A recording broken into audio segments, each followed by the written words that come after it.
میں نے جو متعدد مواقع سے آیات مبارکہ آپ کو سنائی کہ ہر جگہ پر چوٹی کی چیز صبر ہے، آخری چیز جو بیان ہوتی ہے وہ صبر ہے۔ سورۃ العصر میں آخری بات وَتَوَاصَوْا بِالصَّبْرِ یا ایھا الذین آمنوا استعینوا بالصبر والصلاۃ، اے ایمان والو مدد حاصل کرو صبر سے اور نماز سے۔ ان اللہ مع الصابرین، اللہ تعالیٰ صبر کرنے والوں کے ساتھ ہے۔ اور پھر آگے چل کر وبشر الصابرین الذین اذا اصابتهم مصیبۃ قالوا انا للہ وانا الیہ راجعون، اے نبی بشارت دیجئے، خوشخبری دیجئے ان صبر کرنے والوں کو کہ جن پر جب بھی کوئی تکلیف یا مصیبت نازل ہوتی ہے تو کہتے ہیں کہ ہم اللہ ہی کے ہیں اور اللہ ہی کی طرف ہمیں لوٹ جانا ہے۔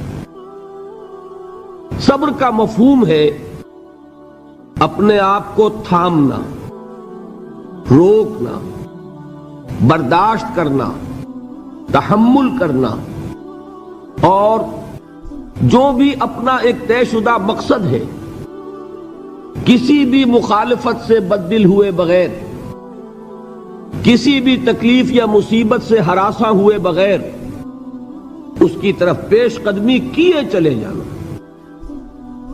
بڑی سخت سردی پڑ رہی ہے، فجر کا وقت ہے، گرم پانی کا اہتمام نہیں ہے، اب اس وقت فجر کی نماز کے لیے اٹھنا، ٹھنڈا پانی اگر ہے تو وضو تو کرنا ہوگا، اس ٹھنڈے پانی سے وضو کرنا، اس وقت لحاف سے نکلنا ہی بہت مشکل، ٹھنڈے پانی سے وضو کرنا اور مصیبت۔ یہ جب تک انسان میں صبر کا مادہ نہ ہوگا ممکن ہی نہیں۔ اس کو کہیں گے صبر علی الطاعہ، اطاعت پر صبر کرنا۔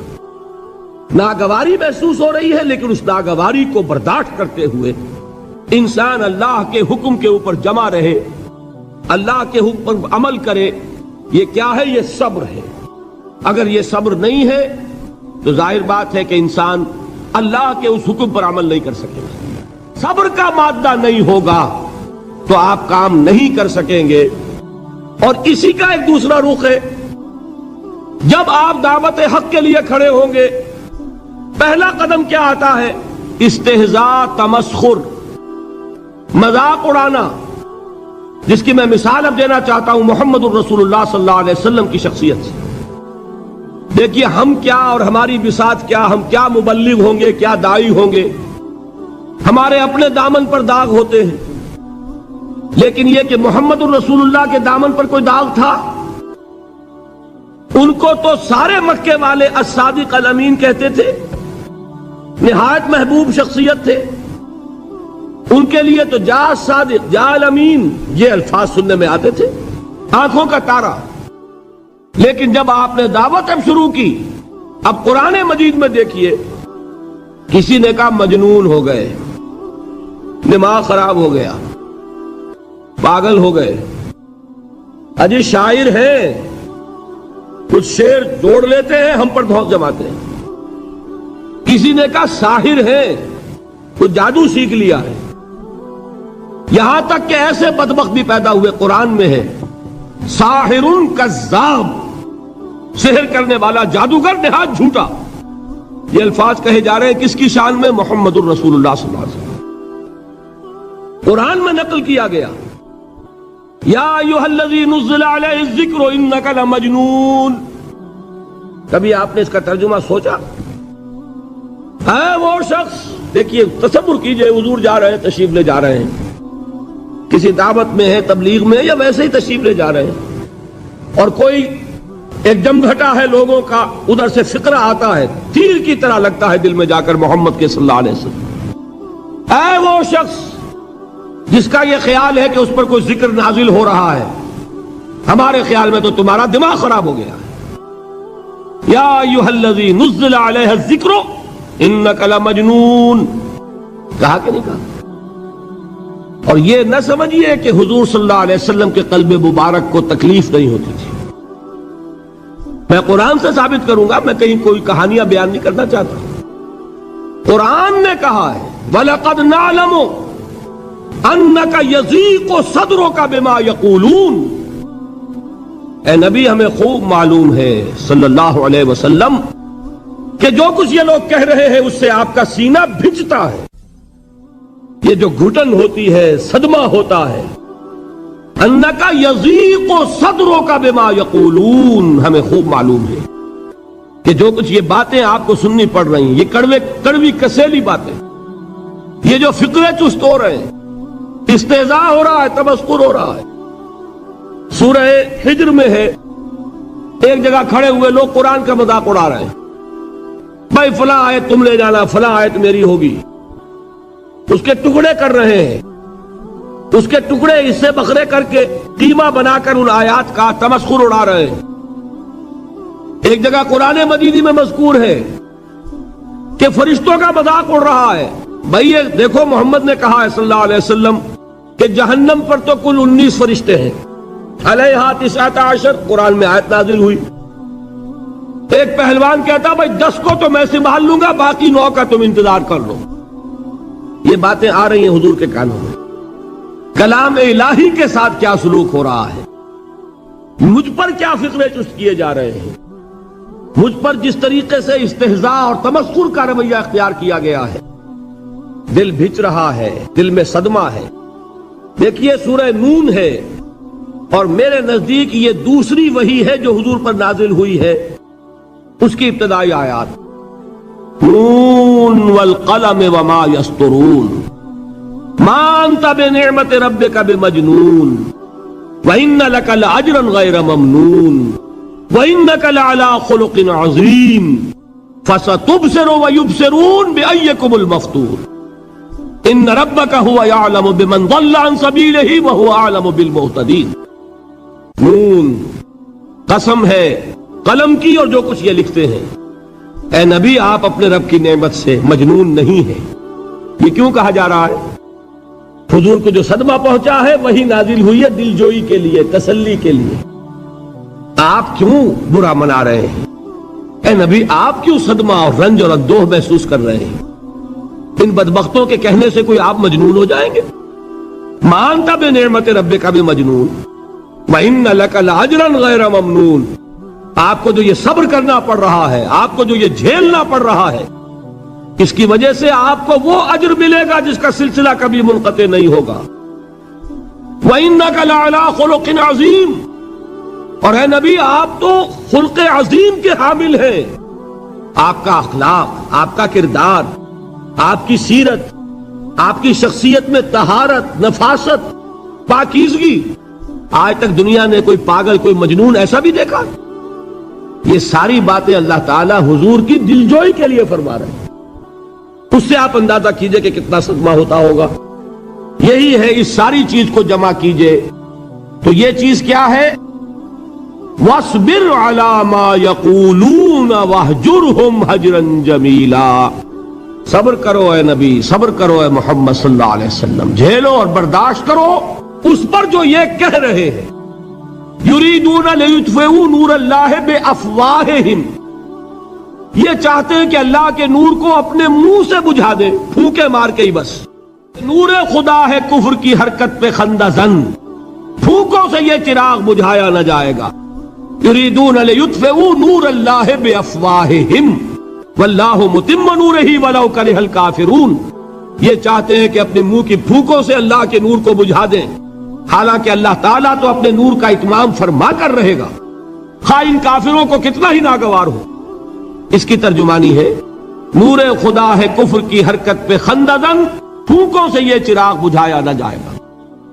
یہی وجہ دیکھیے مکی صورتوں میں خود نبی اکرم صلی اللہ علیہ وسلم کو اتنے مختلف پیرایوں میں صبر کا حکم دیا گیا۔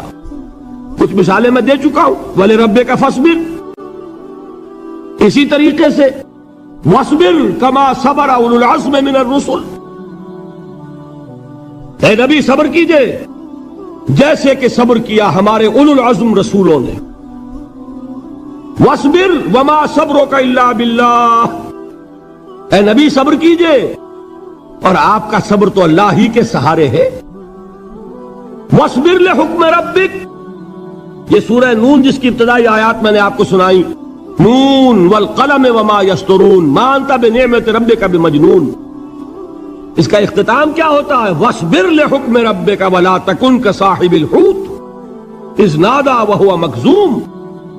اے نبی صبر کیجئے اپنے رب کے فیصلے کا، انتظار کیجئے اور اس مچھلی والے کے مانند نہ ہو جائیے. مچھلی والا کون؟ حضرت یونس علیہ السلام.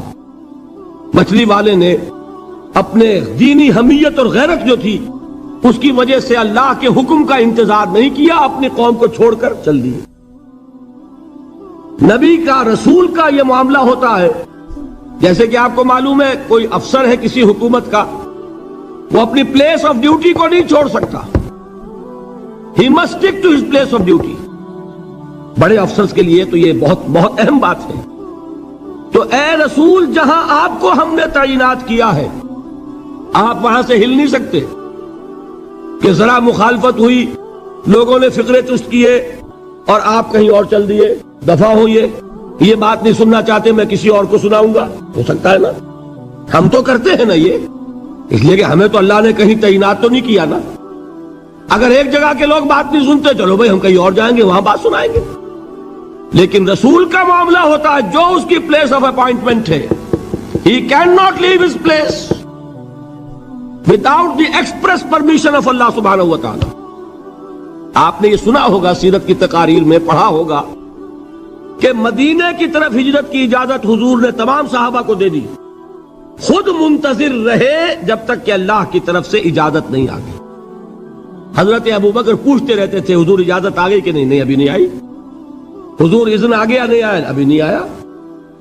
حبشہ کی طرف سب کو بھیج دیا، اجازت دے دی جو جانا چاہے چلا جائے.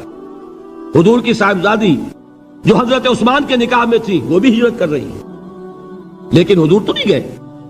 رسول نہیں چھوڑ سکتا اپنی جگہ کو. یہاں تک کہ تمام تقریباً صحابہ چلے گئے، حضور رہ گئے، حضرت ابوبکر رہ گئے، حضرت علی رہ گئے. اور حضرت ابوبکر پوچھ رہے ہیں بار بار اجازت آئی یا نہیں؟ نہیں ابھی نہیں آئی. حضرت عائشہ نے واقعہ بیان کیا کہ ایک روز اچانک دوپہر کے وقت ہم نے دیکھا کہ حضور نے اپنے پورے جسم کو ڈھانپا ہوا ہے، چہرے کو بھی کپڑے میں ڈھانکا ہوا ہے اور تشریف لا رہے ہیں. یہ اس میں تعجب کی بات یہ کہ عرب میں آج بھی آپ کو معلوم ہے کہ یہ چیز جو ہے ان کی روایات کے خلاف ہے کہ دوپہر کے وقت کوئی کسی سے ملنے جائے. یہ وقت جو ہے قیلولے کا ہے، آرام کا ہے. تو این ٹھیک دوپہر کے وقت تشریف لائے حضور. آپ نے آ کے حضرت ابوبکر سے فرمایا کہ اجازت آ گئی ہے. حضرت ابوبکر نے بہت خوش ہو کر ایک بات کہی، حضور میں نے 2 اونٹنیاں تیار کی ہوئی ہیں. یعنی اب آپ وہ تو سوچتے تھے نا شاباش ملے گی کہ میں نے تیاری کی ہوئی ہے. میں نے 2 اونٹنیوں کو خوب کھلا پلا کے فربا کیا ہوا ہے، بڑی توانا ہے تاکہ ہم تیزی کے ساتھ سفر کر سکیں. حضور نے توقف کیا، فرمایا ہاں ٹھیک ہے، 1 اونٹنی میں استعمال کروں گا لیکن میں اس کی قیمت ادا کروں گا. حضرت ابوبکر کی آنکھوں میں آنسو آ گئے. روتے ہوئے کہا حضور مجھ سے یہ مغایرت، کیا یہ جان اور مال کسی اور کے لیے ہے؟ آپ مجھ سے بھی کہہ رہے ہیں میری اونٹنی جو ہے وہ بھی بلا معاوضہ آپ قبول نہیں فرما رہے. یہ ہے محمد الرسول اللہ کی غیرت اور حمیت کا معاملہ. اب دیکھیے ایک بات عجیب ہے، یہ ربط اپنے ذہن میں رکھیے. اللہ تو صبر کی تلقین کر رہا ہے اپنے رسول کو، اور رسول یہی تلقین کر رہے ہیں اپنے صحابہ کو. صبر کرو، جھیلو، برداشت کرو، ہاتھ مت اٹھانا، کوئی جوابی کارروائی نہیں ہوگی، بلکہ اپنے اوپر جھیلو جو کچھ جھیلنا ہے، ڈٹے رہو، پیچھے مت ہٹنا، یہ صبر ہے. لیکن ہاتھ اٹھانے کی اجازت نہیں. چنانچہ اب ذرا چشم تصور سے دیکھیے، ابو جہل اس نے جو بدترین روش اختیار کی، وہ ایک خاندان تھا حضرت یاسر، ان کی اہلیہ حضرت سمیہ، اور ان کے فرزند حضرت عمار رضی اللہ تعالی عنہم. یہ غلام نہیں تھے. حضرت سمیہ تو کنیز تھیں لیکن یاسر غلام نہیں تھے. ان کی کہانی یہ ہے، واقعہ یہ ہے کہ یہ بہت نیک آدمی تھے. یاسر یمن کے باشندے، انہیں کو خواب میں بشارت ہوئی کہ نبی کا ظہور ہونے والا ہے مکے میں، جاؤ شاید ان کے قدموں تک پہنچ جاؤ۔ یہ یمن سے ترک وطن کر کے مکے آ گئے۔ ابو جہل کا ایک چچا تھا، بہت شریف النفس انسان، اس کے ساتھ معاہدہ کیا حلیف بن کر، اور وہ مکے میں رہنے لگے۔ اس لیے کہ یہ نوٹ کر لیجئے، مکہ اس وقت ایک قبیلے کا شہر تھا، صرف قریش۔ یا قرشی رہ سکتا تھا وہاں، یا قرشی کا حلیف، کہ اگر تو کسی قرشی نے آپ کو امان دی ہوئی ہے تو آپ رہ سکتے ہیں مکے میں، ورنہ نہیں۔ یا تیسرے قرشی کا غلام، غلام تو ملکیت ہی ہے اس کی، جیسے بھیڑ بکری ہے کسی قرشی کی، اسی طرح اس کے غلام ہے۔ یہ تین کیٹیگریز تھی انسانوں کی مکے میں۔ اسی کو نوٹ کیجئے کہ جو بیچارے غلام تھے وہ سب سے زیادہ ستائے گئے، اس لیے کہ غلاموں کے تو حقوق ہی کوئی نہیں تھے۔ بلال غلام تھے، ابو فقی غلام تھے، زنیرہ ایک کنیز تھی، ان کو جو ماریں پڑی ہیں اس کا آپ کو معلوم ہے۔ حضرت بلال کے ساتھ جو کچھ امیہ ابن خلف نے کیا، کہ جس طریقے سے کہ حیوانوں کی لاشیں جو ہے کھینچ کر گھسیٹ کر لے جائی جاتی ہیں، ان کی گردن میں رسی ڈال کر گھسیٹتے، اسی طریقے سے حضرت بلال کے گردن میں رسی ڈال کر ٹھیک دوپہر کے وقت مکے کی سنگلاخ گلیوں کے اندر گھسیٹا جاتا تھا۔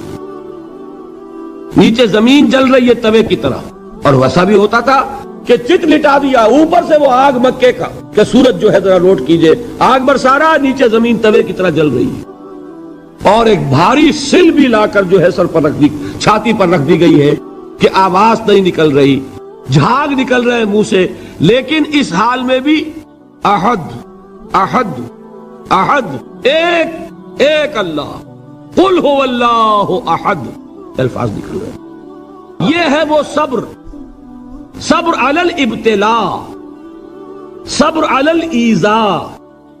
یہ ابتلاء اور ایذاء پر صبر ہے، جھیلو برداشت کرو، اس توحید پر قائم رہو، محمد کی رسالت کے اقرار کرتے رہو صلی اللہ علیہ وسلم، لیکن ہاتھ نہیں اٹھانا۔ اب میں آپ کو بتا رہا تھا یہ تو غلام تھے، یہ جو تھے یاسر یہ حلیف تھے، غلام تو نہیں تھے نا۔ البتہ وہ ابو جہل کے چچا کی کنیز تھی یہ سمیہ، انہوں نے اجازت لے کر ان سے نکاح کر لیا، یہ تو کنیز رہیں گی۔ بیٹا جو ہوا وہ بھی ایک طرح سے جب کنیز زیادہ ہے تو غلام ہو گیا، عمار ابن یاسر۔ وہ جو شخص تھا بہت شریف النفس ابو جہل کا چچا، وہ مر گیا، اب ابو جہل جو ہے اس خاندان کا سربراہ ہے، لہذا یہ تینوں جو افراد ہیں وہ اس کے رحم و کرم پر ہیں۔ یاسر کو بھی پروٹیکشن اگر ہے تو ابو جہل کی ہے، ابو جہل جو چاہے کرے، اور سمیہ تو کنیز ہے ہی، اس کا تو کوئی حق ہے ہی نہیں، جو چاہے کرے، اور عمار ان دونوں کا بیٹا ہے، لہذا بدترین معاملہ کیا ابو جہل نے ان تین افراد کے ساتھ۔ حضرت سمیہ کے ساتھ جو کچھ کیا گیا ہے آپ اس کا تصور نہیں کر سکتے۔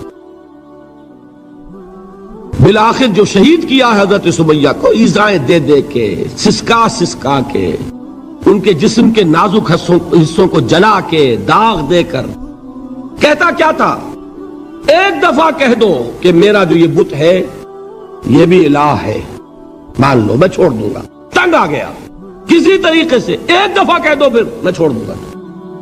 لیکن یہ میاں بیوی حضرت یاسر اور حضرت سمیہ رضی اللہ تعالی عنہما، یہ ہے ثبات، یہ ہے صبر، یہ ہے استقلال، ایک مرتبہ بھی کہنے کے لیے تیار نہیں ہوئے جو چاہو کر لو، اب ہم تو اس سے پیچھے نہیں ہٹیں گے۔ تنگ آ کر اس نے حضرت سمیہ کی تو شرمگاہ میں برچھا مارا ہے اور شہید کیا۔ حضرت یاسر کے بارے میں ایک روایت یہ ہے، ستا ستا کے، تنگ کر کر کے، آخر کار جو ختم کیا انہیں شہید کیا کس طرح، 4 سانڈ اونٹ جوان، ان سے رسے باندھے، ایک رسے سے ایک بازو باندھا، دوسرے سے دوسرا بازو باندھا، تیسرے سے ایک ٹانگ باندھی، چوتھے سے دوسری ٹانگ باندھی، اور چاروں کو دوڑایا ہے کہ جسم کے پرخچے ہو گئے۔ اس وقت سامنے سے حضور گزرتے تھے جبکہ آل یاسر کے ساتھ یہ معاملہ ہو رہا ہے، کیا فرماتے تھے، اسبروا یا آل یاسر فإن موعدکم الجنہ، اے یاسر کے گھر والوں صبر کرو، جھیلو، اس لیے کہ تمہارے وعدے کی جگہ جنت ہے. اللہ تعالیٰ ادھر آنکھ بند ہوگی ادھر جنت میں تمہارا داخلہ ہو جائے گا. یہ ہے تواصوا بالصبر والعصر ان الانسان لفی خسر. یہ تواصوا بالصبر پر کون عمل کر رہا ہے؟ محمد الرسول اللہ صلی اللہ علیہ وسلم. دے تو بھی محمد کی صداقت کی گواہی. یہ صداقت کی گواہی دیتے ہوئے انہوں نے اپنی جانیں دے دی. 4 سے لے کر 12 تک 8 برس اس کو کہتے ہیں پرسیکیوشن، فزیکل پرسیکیوشن، تشدد، مار پیٹ، جلانا، دہتے ہوئے انگاروں پر لٹانا، فاقے رکھنا، بھوکے رکھنا. ان کو ڈال دی گئی زنجیریں، گھروں میں بند کر دیا گیا نوجوانوں کو. حضرت عثمان کو چچا نے ان کے ایک چٹائی کے اندر لپیٹا اور دھونی دے دی. دم گھٹ رہا ہے، جان نکل رہی ہے. حضرت مصعب بن عمیر رضی اللہ تعالی عنہ، وہ نوجوان 200 درہم کا جوڑا ان کا سل کر آتا تھا شام سے تیار ہو کر، لباس معطر ہوتا تھا، جدھر سے نکل گیا پوری گلی جو ہے وہ معطر ہو گئی، انگلیاں اٹھ رہی ہیں، وہ جا رہا ہے مصعب، یہ خوشبو اس کی ہے. اس مصعب کے ساتھ کیا سلوک کیا؟ باپ تو مر چکا تھا، ماں نے پالا تھا، دولت بہت چھوڑ کر گیا تھا باپ، لہذا ماں نے بڑے ناز و نام میں پالا، بڑے لاڈ پیار میں. 200 درہم کا جوڑا تیار ہو رہا ہے. لیکن یہ کہ آپ کو معلوم ہے عرب کے اس معاشرے میں عورت کی کوئی حیثیت نہیں تھی، ماں کا اختیار نہیں تھا. چچا تھا اب سربراہ خاندان کا. چچا نے کہا مصعب اگر تم نے اپنے باپ کا دین چھوڑ دیا ہے تو باپ کی دولت پر بھی تمہارا کوئی حق نہیں ہے، نکل جاؤ گھر سے. اس نے یہ سوچا تھا کہ مصعب کے ہوش ٹھکانے آ جائیں گے، دن میں تارے نظر آ جائیں گے، ناز و نام میں پلا ہوا گھر سے نکل کے جائے گا کہاں؟ یہ سارا نشہ جو ہے توحید کا یہ حیران ہو جائے گا. حضرت مصعب کا جواب بالکل برعکس تھا. اچھا ٹھیک ہے چچا جان، میں گھر چھوڑتا ہوں. وہی بات جو کبھی کہی تھی ابراہیم نے. باپ نے کیا کہا تھا؟ واجرنی ملیہ، جاؤ چلے جاؤ، دفع ہو جاؤ میری نگاہوں سے. حضرت ابراہیم نے کیا جواب دیا تھا؟ سلام علیک ساستغفر لک ربی انہ کان بی حفیہ. اچھا ابا جان آپ کا حکم یہی ہے تو میں چلتا ہوں، آپ پر سلامتی ہو، میرا رب مجھ پر بڑا مہربان ہے، میں اس سے آپ کے لیے استغفار کروں گا. چل دیے. یہی جو ہے حضرت ابراہیمی کی نسل ہے نا قریش. آج ابراہیم کے ایک بیٹے کے ساتھ وہی معاملہ ہو رہا ہے مصعب کے ساتھ، اور مصعب چلنے کے لیے تیار ہو گئے. چچا نے سوچا، میں سمجھتا تھا کہ ہوش ٹھکانے آ جائیں گے، یہ تو تیار ہو گیا نکلنے کے لیے. غصے میں آ کے اگلی بات کہی، یہ کپڑے جو پہنے ہوئے تم نے یہ بھی اسی مشرک باپ کی کمائی کے ہیں، اتارو ان کو. وہی کپڑے اتارے، مادر زاد برہنہ گھر سے نکالے گئے. ماں کے پاس پہنچے، ماں نے آنکھوں پر ہاتھ رکھے. مصعب کیا ہوا؟ ماں سے کہتے ہیں کہ ماں میں موحد ہو گیا. اور وہاں سے گئے، پھر حضور کی خدمت میں کپڑے کہیں سے مانگے ہوں گے. یہ مصعب ہیں 200 درہم کا جوڑا پہننے والے. جب حضور پر مدینے کے 12 افراد ایمان لائے تھے، بیعت عقبہ اولا ہوئی، انہوں نے کہا کہ حضور ہمیں کوئی شخص اپنا ایسا شاگرد دیجئے جو ہمیں قرآن پڑھا سکے. حضور نے حکم دیا مصعب جاؤ، اب مدینے جاؤ، یثرب جاؤ، یثرب والوں کو قرآن پڑھاؤ، انہیں تبلیغ کرو. مصعب گئے ہیں وہاں، 1 سال کی کمائی 75 افراد لا کر حضور کے جھولی میں اگلے سال ڈال دیے کہ حضور یہ میری 1 سال کی کمائی ہے. 72 مرد 3 عورتیں. بہرحال وہ مصعب بن عمیر ہے جو غزوہ احد میں شہید ہوئے، اور جب شہید ہوئے تو ان کے جسم پر صرف ایک چادر تھی. یہی چیزیں ہیں اصل میں کہ جو ہمارے دلوں کو منور کرنے والی ہیں نور ایمان سے. وہ علم بردار تھے غزوہ احد میں، جھنڈا مسلمانوں کا ان کے پاس تھا. ایک ہاتھ پر ایک شانے پر وار پڑا، ہاتھ کٹ گیا، دوسرے سے تھاما، دوسرے پہ کٹ گیا، اب دونوں حصوں کے بچے ہوئے ٹکڑوں سے جھنڈے کو تھاما، گرنے نہیں دیا، یہاں تک کہ شہید ہو گئے. گرے ہیں تو جھنڈا گرا ہے. شکل میں حضور سے بہت مشابہ تھے. خبر اڑ گئی کہ محمد شہید ہو گئے صلی اللہ علیہ وسلم. یہ مصعب بن عمیر کا واقعہ ہے. جب ان کو اب دفن کرنے کا وقت آیا، اور شہید کے لیے کفن جو ہے اس کا وہی لباس ہوتا ہے جو شہادت کے وقت ہو، حضور کے سامنے ایک پرابلم پیش کیا گیا. حضور مصعب کے جسم پر تو ایک چادر تھی، اور وہ چادر بھی اتنی چھوٹی ہے، یعنی 2 گز کی چادر بھی نہیں ہے. اس سے اگر سر ڈھانپتے ہیں مصحف کا تو پیر کھل جاتے ہیں، پیر ڈھانپتے ہیں تو سر کھلتا ہے، کیا کریں؟ حضور نے فرمایا سر ڈھانپ دو چادر سے اور پیروں پر گھاس ڈال دو۔ یہ آخری لباس ہے جو محمد کے اس دیوانے کو اس دنیا سے رخصت ہوتے ہوئے ملا ہے، جس کا 200 درہم کا جوڑا چلتا تھا۔ یہ ہے صبر۔ برداشت کیا کہ نہیں کیا؟ یہ خباب بن الارت پیشے کے لحاظ سے لوہار تھے۔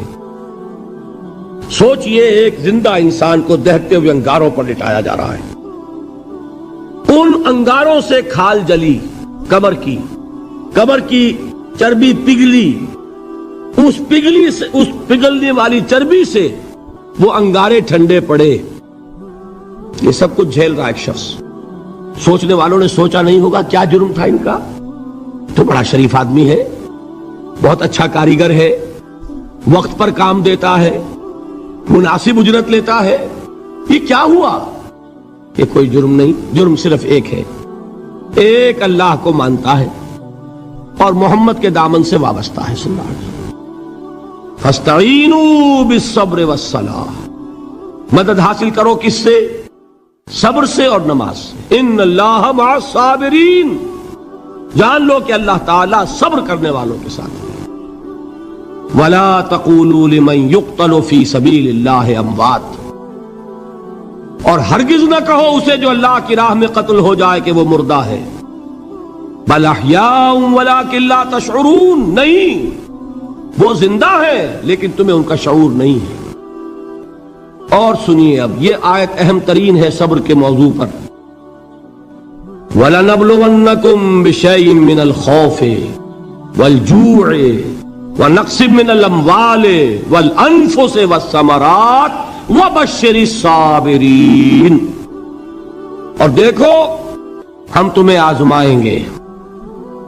وَلَنَبْلُوَنَّكُمْ، ہم لازماً آزمائیں گے تمہیں، بِشَيْءٍ مِّنَ الْخَوْفِ، خوف کی کیفیت طاری کر کے، والجوع، بھوک، فقر اور فاقہ، ونقص من الاموال، مالی نقصان، والانفس، جانی نقصان، والثمرات، اور ثمرات، پھلوں اور میووں کا نقصان۔ میرے نزدیک یہاں پر ثمرات کا مفہوم ایک اور بھی ہے۔ ایک تو صاف تھا کھجور کی فصل تیار ہے، غزوہ تبوک جانے کا حکم مل گیا، کون اتارے گا؟ اور کھجور وقت پر اتری نہیں، برباد ہو جائے گی۔ یہ ہو رہا ہے نا میووں کا نقصان۔ اور میرے نزدیک یہاں یہ بھی ہے، بسا اوقات بہت سی محنتوں کا نتیجہ انسان دیکھتا ہے کہ ضائع چلا گیا، میں نے 10 سال محنت کی، حاصل کوئی نہیں نکلا۔ یہ ثمرات کیا ہے؟ محنتوں کے ثمرات کا ضیاع۔ کوشش آپ نے کی، قسمت کی خوبی دیکھیے، ٹوٹی کہاں کمن، 2-4 ہاتھ جب کے لبے بام رہ گئے۔ Be prepared. ایک شاعر کے یہ اشعار ہیں، یہ فصل امیدوں کی ہمدم اس بار بھی غارت جائے گی، سب محنت صبحوں شاموں کی اب کے بھی اکارت جائے گی۔ میرے نزدیک یہ ثمرات کا جو لفظ یہاں آیا ہے، وَنَقْصٍ مِّنَ الْأَمْوَالِ وَالْأَنفُسِ وَالثَّمَرَاتِ، سب محنت صبحوں شاموں کی اب کے بھی اکارت جائے گی۔ دھرتی کے کونوں کھدروں میں پھر اپنے لہو کی کھاد بھرو، پھر مٹی سینچو اشکوں سے، پھر اگلی رت کی فکر کرو، پھر اگلی رت کی فکر کرو، جب پھر ایک بار اجڑنا ہے۔ ایک فصل پکی تو بھر پایا، تب تک تو یہی کچھ کرنا ہے۔ ایک مقصد ہے سامنے، انقلاب برپا کرنا ہے۔ ایک کوشش ناکام ہو جائے کوئی پرواہ نہیں، نیکسٹ، پھر تیار رہو ناکامی کے لیے۔ ایسا نہ ہو جو انگریزی میں کہتے ہیں hope for the best but be prepared for the worst. ایسا نہ ہو کہ دوسری مرتبہ ناکام ہو کے بددل ہو جاؤ، تمہاری ہمتیں جواب دے جائیں، نہیں، پہلے سے تیار رہو کہ دوسری مرتبہ بھی ناکامی آئے تو آئے، لیکن جب تک کہ کامیابی حاصل نہیں ہوتی ہمیں یہ کام کیے چلے جانا۔ دیکھیے سیرت میں آیا کہ نہیں یہ واقعہ؟ بدر میں مسلمانوں کو فتح ہوئی تو احد میں زک پہنچی کہ نہیں؟ 70 صحابہ شہید ہوئے کہ نہیں؟ اگر ان کی ہمتیں جواب دے جاتی تو گاڑی کیسے چلتی آگے؟ تو فرمایا وَلَنَبْلُوَنَّكُمْ بِشَيْءٍ مِّنَ الْخَوْفِ وَالْجُوعِ وَنَقْصٍ مِّنَ الْأَمْوَالِ وَالْأَنفُسِ وَالثَّمَرَاتِ، ہم تمہیں لازم آزمائیں گے خوف کی کیفیت سے، فقر و فاقے کی کیفیت سے، بھوک سے، جان کے نقصان سے، مال کے نقصان سے، محنتوں کے حاصل کے ضائع ہو جانے سے۔ وَبَشِّرِ الصَّابِرِينَ، اور اے نبی بشارت دیجئے صبر کرنے والوں کو، الَّذِينَ إِذَا أَصَابَتْهُمْ مُصِيبَةٌ، وہ کہ جب ان پر کوئی تکلیف آئے، کوئی مصیبت آئے، کوئی آزمائش آئے، قالوا انا للہ وانا الیہ راجعون، وہ یہ کہیں کہ ہم اللہ ہی کے ہیں، اللہ ہی کی طرف لوٹ جانا ہے۔ یہ وہی انداز ہے جو میں نے فارسی کا شعر سنایا تھا آپ کو کہ سرے تسلیم خم ہے جو مزاج یار میں آئے۔ وہ ہمارا مولا ہے، ہمارا آقا ہے، اگر اسے یہی منظور ہے تو ہمیں بھی یہی منظور ہے۔ میں نے تسلیم و رضا کی بات کی تھی نا، آپ کو کچھ شعر سنائے تھے، ایک شعر اور سنیے، اور یہ کس کا ہے؟ محمد علی جوہر کا۔ ایک مرتبہ جیل گئے، ان کی ایک بیٹی جوان بیمار ہوئی، فوت ہو گئی، باہر چھوڑا انگریز نے، جاؤ بھائی دفن کر دو بیٹی کو۔ دوسری مرتبہ جیل گئے، دوسری جوان بیٹی اسی مرض میں مبتلا ہوئی، اب یہ جیل میں ہے، خبر پہنچی کہ دوسری بیٹی کے اوپر بھی اسی مرض کا حملہ ہوا ہے۔ ایک نظم لکھی ہے جس کا آخری شعر یہ ہے، تیری صحت ہمیں منظور ہے لیکن اس کو نہیں منظور تو پھر ہم کو بھی منظور نہیں۔ یہ ہے، جب تک یہ کیفیت نہ ہو اس میدان میں آدمی ثابت قدم نہیں رہ سکتا کہ میرے رب کو اگر یہ منظور ہے تو یہی مجھے منظور ہے، اور تیری صحت ہمیں چاہیے تو ضرور لیکن ہمارے رب کو منظور نہیں تو ہمیں بھی منظور۔ راضی برضائے رب۔ وَبَشِّرِ الصَّابِرِينَ الَّذِينَ إِذَا أَصَابَتْهُمْ مُصِيبَةٌ قَالُوا إِنَّا لِلَّهِ وَإِنَّا إِلَيْهِ رَاجِعُونَ، نہ شود نصیب دشمن کے شود ہلاک تیغت، سر دوستہ سلامت کے تو خنجر آزمائی۔ اولئک علیہم صلوات من ربہم ورحمہ، یہی ہے وہ لوگ جن پر ان کے رب کی طرف سے عنایتیں ہیں اور رحمتیں ہیں۔ وَأُولَئِكَ هُمُ الْمُهْتَدُونَ، اور یہی ہے وہ لوگ جو کامیاب ہونے والے ہیں، ہدایت پانے والے، ہدایت یافتہ۔ وَالصَّابِرِينَ فِي الْبَأْسَاءِ وَالضَّرَّاءِ وَحِينَ الْبَأْسِ، اور صبر کرنے والے، اصل نیکی ان کی ہے، جسمانی تکلیفوں میں صبر کرنے والے، فقر اور فاقے میں صبر کرنے والے، اور جنگ کے وقت صبر کرنے والے۔ اولئک الذین صدقوا واولئک هم المتقون، یہ ہے وہ لوگ جو صبر کرنے والے ہیں، یہ ہے جو سچے ہیں، جو اپنے دعوے میں نیکی کے اور ایمان کے صادق ہیں، اور یہی وہ لوگ ہیں جو متقی ہیں۔ اللہ تعالیٰ نے کیسے کیسے مسلمانوں سے کہا، مسلمانوں تمہیں زک پہنچی ہے تو انہیں بھی تو پہنچی تھی، ان کے 70 نہیں مارے گئے تھے بدر میں، ان کے حوصلے جو ہیں وہ تو پست نہیں ہوئے، وہ اگلے سال آ گئے تم پر چڑھائی کر کے، تم کیوں اتنا برا مان رہے ہو؟ تمہارے دل اتنے زخمی کیوں ہو گئے؟ تمہیں تکلیف پہنچتی ہے تو انہیں بھی پہنچتی ہے۔ اپنی غیرت جو ہے ہمیں ذرا اس کا جائزہ لینا چاہیے۔ لوگ باطل نظریات کے لیے کتنی قربانیاں دے رہے ہیں، لوگ باطل چیزوں کے فروغ کے لیے کتنی محنتیں کر رہے ہیں۔ جیسا کہ میں نے ابھی کہا تھا، اسی غیرت کو چیلنج کرنے کے لیے، ذرا آپ کی حمیت دینی کو جوش دلانے کے لیے، قادیانی نوجوان کتنی تعداد میں اپنے آپ کو دین کے لیے وقف کرتا ہے، اور آپ کتنے نوجوان ہیں جو اپنے آپ کو دین کے لیے وقف کر دیں، اور ہوں وہ کھاتے پیتے گھرانوں کے لوگ۔ یہ نہیں ہے کہ اگر کوئی اور کام نہیں کر سکتا تو پھر یہ ہے کہ وہ دین کے کام میں لگ جائے۔ باصلاحیت لوگ، کھاتے پیتے لوگ، ذہنی استعداد رکھنے والے لوگ، اونچے گھرانوں کے لوگ، وہ وقت کریں اپنے آپ کو دین کے لیے، اس کے بغیر کیسے باہر آ جائے گی، کیسے رونق آ جائے گی؟ تو دنیا میں باطل نظریات والے جو ہیں، یہ بات کہی گئی ہے، مسلمانوں تم اگر توحید کے لیے لڑ رہے ہو، دیکھتے نہیں ابو جہل کو، اس نے گردن کٹوائی ہے شرک کے لیے، شرک کے لیے گردن کٹوائے، اور تم توحید کے لیے گردن کٹوانے کو تیار نہ ہو۔ اس نے گردن کٹوائی کہ نہیں کٹوائی؟ اور کس طرح کٹوائی ہے؟